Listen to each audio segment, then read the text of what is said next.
Hey babe, what's up? I'm fine, no. You know now, today is Valentine, so where are you? Oh, is it today? Yes now, come to the house. No now. Come and do what?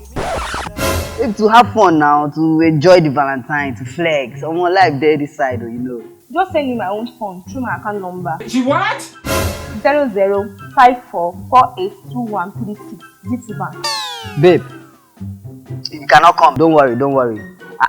Valentine, don't worry. So what do you mean? You are not sending anything. You are telling me you are not sending anything. Hello?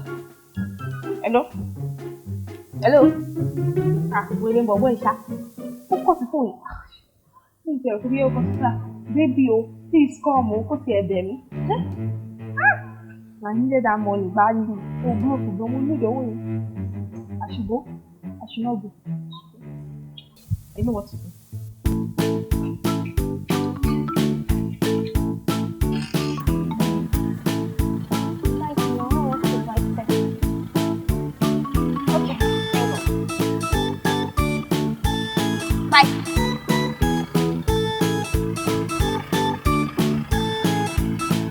Shaggy bill.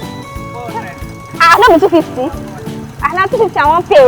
Shaggy bill here. Now 250. I bet no go dispatch me. Hope no be bomb. No be bomb. I want to enter now. Yes. Okay.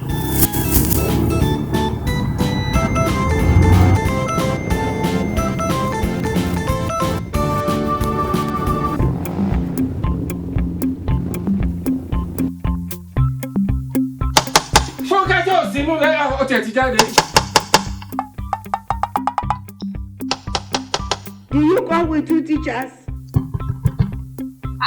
You only you waka come. Okay.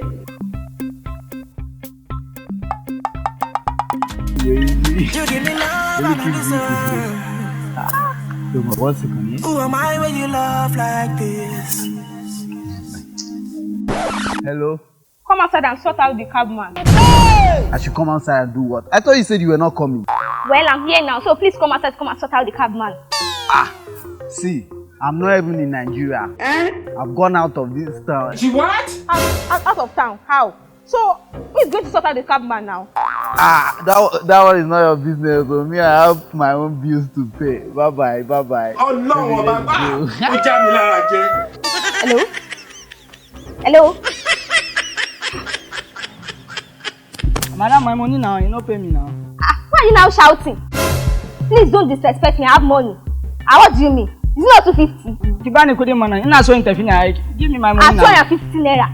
I have the fucking money, so don't even try to disrespect me. Okay. Give me the money. I get work. Where I want to go do now? Yeah, you sound jare. Go away. We ain't pariwo.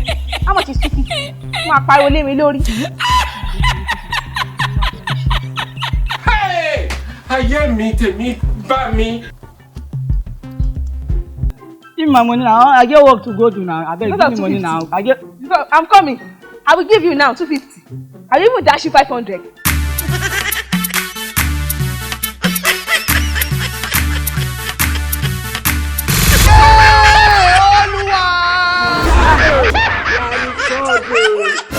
You be like say madam don't dey craze so. Wait, now your money I define 250. 250 naira, not 50 naira. No be your money you won't collect. Come collect your money now. No be your money I define. Are you mad? How much is 250? You want to disgrace me? No, 250. See madam. Collect your money now. No be your money I define. Put it down. What thing happen now? You dey mad? See let that way. I work for you no give me money. See this one. I don't leave. Go judge you now. Wait, now collect your money now. Ji shege ya kawai na bar miki kudin. Allah zai tsine miki ai. Kalle ta kawai. Ina ta wani abu kaman ki bani kudin kiki ba ni to na bar miki kudin ma. Karke yana ma hankali. Wait for me. Why they do me like this now? I don't leave the money for you. No, wait. You know na bari.